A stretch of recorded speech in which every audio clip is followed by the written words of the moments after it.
Medicinal psychedelics are quickly emerging as a brand new asset class, and this is everything an investor needs to know today. Joining us right now is Rob Barrow. He is the new CEO of MindMed. Rob, it's your first time on Kitco. Welcome to our program. Thanks so much, David. Pleasure to be here.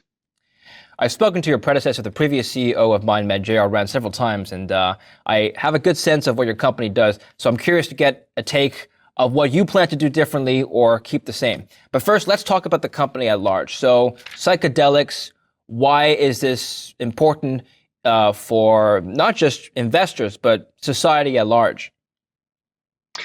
That's a great question. And I think the enormity of the impact we can have in treating mental health and addiction is really the core driver for our entire industry and certainly for our organization. We've seen many decades where psychedelics were put on the shelf and not studied. And these are for politically motivated reasons, not for scientific reasons. We know an enormous amount about the classic psychedelics like LSD and psilocybin, and modern research has demonstrated how beneficial these can be in patient populations like for treatment-resistant depression, for anxiety, and for a number of other conditions, including use disorder. So we think there's an enormous opportunity to benefit patients. We think there's an enormous opportunity to bring these products forward as approved therapies through the regulatory process. We're really excited about the impact we can have, both for our investors and for the mental health and addiction care more generally. So if I have clinical depression, for example, what's the advantage of taking alternative medicines, or I wouldn't call them alternative medicines, but advancements in the medical space like psychedelics versus traditional care methods? Yeah, certainly the hope is that the treatment regimen for the classic psychedelics like LSD and psilocybin are a single administration with prolonged activity. So what we find is that even with one administration of, for instance, LSD, we can have many weeks or months or sometimes even longer of a benefit for patients. That gets them off of daily SSRIs, perhaps. It helps to improve quality of life is our expectation and hope. So ultimately, we're looking at an entirely new paradigm where we hopefully are treating some of the underlying causes of these mental health conditions and some of the underlying causes of addiction and use disorders, and then that can have much, much longer effects than just the exposure to a drug, and that ultimately is going to benefit patients and provide an entirely new treatment option, particularly in treatment-resistant populations or populations where there aren't any good therapies at the moment. Okay, let's talk about mental health in America and the conditions that people are experiencing today. What are some of the primary causes of mental health disorders over the last, I would say, 2 to 5 years, you think? And do you think this trend has been rising, or do you think it's flatlined? Where do you see the state of mental health in America is basically my question. Yeah, sadly, the incidence of a number of mental health disorders and the incidence of suicidal behavior has been on the rise, as has the incidence of abuse and certainly the opioid epidemic that we're all very much aware of. So if you zoom out to a longer time scale, we've seen an enormous growth in mental health conditions and diagnoses. But even more acutely, when you think about the last 2 years and the social disconnection and all of the challenges that the coronavirus pandemic has imposed on all of us, we've seen a growing body of evidence suggesting that there's worsening mental health outcomes, and that it's affecting every segment of the population, regardless of demography or age or any of the other underlying conditions that can be associated with mental health disorders. So we know that mental health conditions and issues are on the rise. We're very interested in having a meaningful impact with an entirely new treatment paradigm, entirely new class of drugs that, again, we think can both acutely and for the very long term help patients and help treat some of these intractable diseases. Actually, as we're speaking today on Wednesday, I'm reading the news now. The state of Maine has just received $2.3 million to combat, quote unquote, the opioid crisis in that state. So for the viewers watching who may not be familiar with what's going on, give us a synopsis of what this crisis means and what can be done to combat it. Absolutely. So the opioid epidemic has been something that's been on the rise in the United States for many decades now, particularly over the last several years. We've just seen a growing rate of abuse of opioids. We've seen a growing rate of opioid-related overdoses and a huge burden on the mental health and healthcare system more generally. I think everyone or nearly everyone in this country knows someone, either a first or second order or closely related in their orbit, who has been impacted by the opioid epidemic. And while the available therapies are enormously beneficial, there are still substantial gaps in treating the opioid epidemic. And what we see is that certainly various steps in the process of managing patients who have an opioid use disorder, there are gaps in therapy. Buprenorphine, Vivitrol. We see a number of incredible therapies that have been approved that are benefiting patients. Where we hope to have an impact, we have a molecule called 18MC that's a non-hallucinogenic analog of a classic psychedelic called ibogaine. And where we see in preclinical studies is that we can, with even limited exposures, again, have a prolonged benefit in treating opioid withdrawal, which ultimately allows patients to get onto a maintenance therapy. And we ultimately hope that we're able to provide patients with a new option to get them through the withdrawal process and to treat relapse in opioid use disorder, at least in the near term. I understand the medicinal benefits of the products that you're producing, or at least researching, but someone might argue that it doesn't make a lot of logical sense to combat drug use with more drugs. Now, that's just a general statement. I'm sure you have a counter argument to that.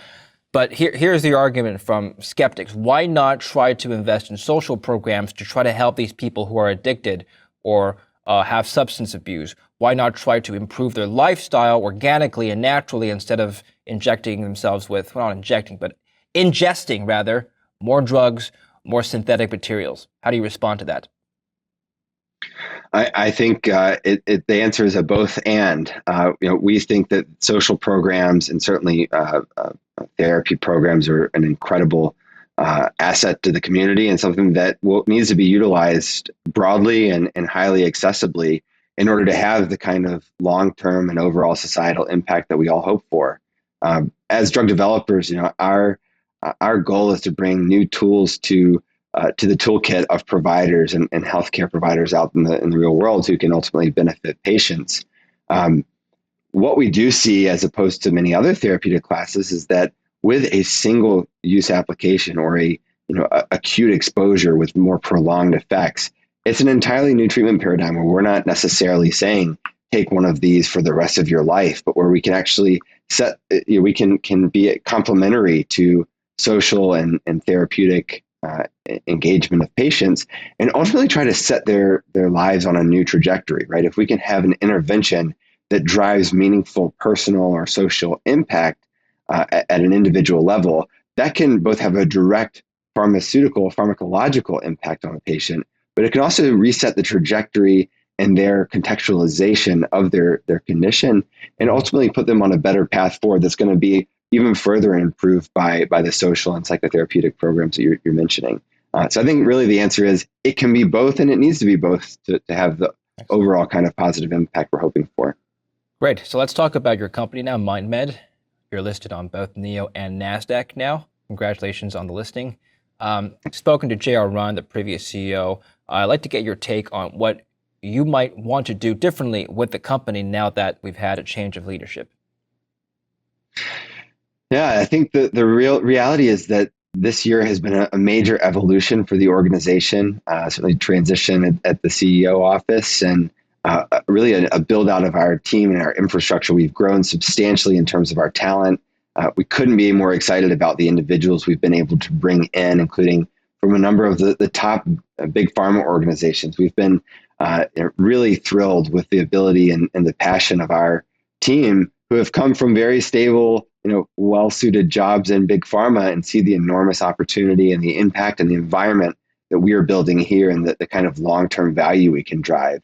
And that's really been able to accelerate the onboarding of talent. So, where we are, it's not certainly not a complete sea change in terms of direction. We're just in the next leg of the journey. And I think as we talked about JR's transition earlier this year, the reality is that as we enter into our later stage clinical trials going into phase 2 and ultimately, hopefully into phase 3 pivotal programs, we want our leadership team to mirror the kind of leadership that you need to be building out a pharmaceutical organization. That's exactly what we've been building in year to date. So no dramatic change in terms of strategy or approach. We're building a competitive, pharmaceutical organization. The fact that we're working on this compelling, very interesting class of molecules is something that gets us very excited. But as we entered this next leg of the journey and moving out of simply the startup mode into the more operating pharma capacity, it was a natural time for transition, and one that the momentum of which we hope to carry forward into 2022 and beyond.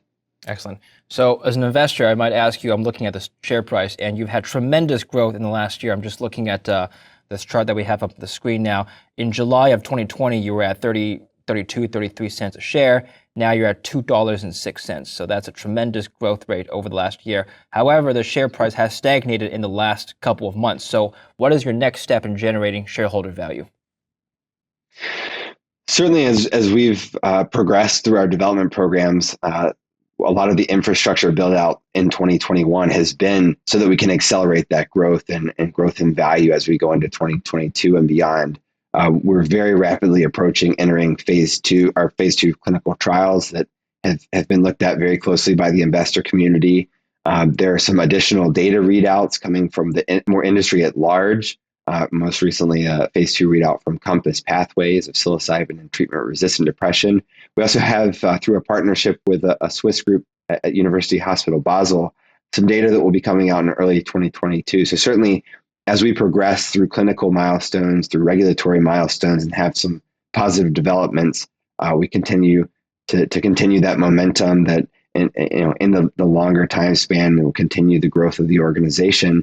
And really, the reality here is that drug development is a considerably long process to get drugs to market. And we are very much committed to that long-term value growth. And as we progress into the new year, as we progress through these near-term value drivers, the eye is always on that long-term value creation and hitting those major important milestones that are going to drive our regulatory approvals and shareholder value in the long run. Yeah. MindMed is a well-followed stock amongst many different communities, one of them being Reddit. It's well-liked stocks. It's a well-liked stock amongst millennials, for example. So I'm just going to read this post. It was from 3 months ago, and maybe you can address some of these user comments here. What is going on with MindMed? I bought a good amount of MindMed in low $4. I'm usually a holder. I look now and I'm in shock. What the heck is going on with the stock? Thank you for all the great advice. I bought into average down. So investors are wondering what your next steps are. So talk to us about some of the latest projects you're initiating. And for example, starting with Health Mode, for example, you acquired Health Mode. So talk about the acquisitions you're making, the next steps, and the future projects you plan to initiate. Absolutely. So again, I think enormous opportunities that have come into our pipeline over the course of this year. The acquisition of Health Mode in February of 2021 was a huge growth in terms of our digital approach. One of the interesting elements of the psychedelics is that certainly it's unusual. It's not just a take-home medicine that you say, here, take this and take one every day for months on end. But with that comes the complexity of actually delivering the care and healthcare provider oversight when the care is being delivered, and in some instances therapy prior to and following a dose administration. Our view of how to facilitate the broad adoption and accessibility of the psychedelics is to utilize technology, and the Health Mode acquisition has been a core component of that. So through the team we brought in under the Health Mode acquisition, we have a number of projects that are being developed as software as medical device claims that we ultimately hope to bring forward and kind of build out the tech infrastructure in the real world that will allow that adoption of these therapies. These could be standalone products that could be ultimately combined with some of our therapies. And ultimately, again, we think that is a huge value driver in the sense that it can facilitate uptake and adoption and accessibility of these therapies. Whereas if in the absence of reducing those frictions, we're facing a delivery paradigm where there's a number of healthcare provider hours required to deliver a single session. Some of the other recent exciting developments, we just recently announced the launch of a new program for the R enantiomer of MDMA. Many people will know that MDMA is in phase 3 clinical trials for the treatment of post-traumatic stress disorder. And based on some of the preclinical evidence that we have, the R enantiomer seems to maintain the prosocial effects while mitigating some of the potential liabilities of racemic MDMA. We have announced the launch of this program targeting social functioning and anxiety, and are initially looking at autism spectrum disorder as a population to initiate clinical investigations. And so the building of this pipeline, it both stacks up for that near-term value drivers in terms of getting the momentum going, but also in the longer-term value creation of building out an entire pipeline of drug development opportunities and clinical and regulatory milestones, so that as we progress our lead candidates, we have an entire engine of new value drivers and new programs behind it. This is definitely an industry where there's a long buildup, and there's some really key milestones. And so we're investing heavily in making sure that our pipeline is designed for that the short-term wins and value creation, but also importantly, that long-term value growth and generation of products that ultimately get to market. That's our main goal here, is bringing these products towards the regulatory approval. Okay. And finally, as an asset class, how would you distinguish psychedelics versus the cannabis space, which has been around a bit longer? Absolutely. I think there are certainly some similarities that individuals like to often draw, but we look at them as entirely discrete areas. So Mind Medicine and many of the other leading organizations in the psychedelic space are pharmaceutical organizations working on a compelling class of drugs. We are not talking about recreational use of products, and certainly we're not taking a legislative approach to getting legalization, even medicinal use.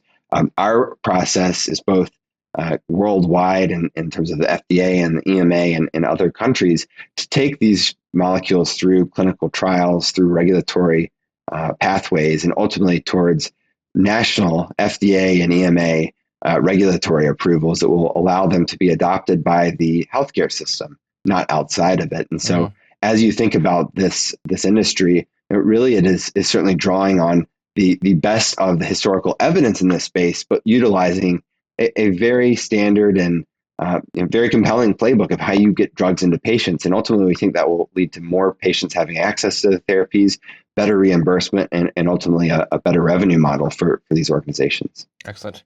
Rob Barrow, CEO of MindMed, thank you so much for coming on Kitco today. I appreciate it. Thank you. A pleasure to be here. And thank you for watching Kitco News. I'm David Lin. Stay tuned for more, and don't forget to subscribe to our YouTube channel.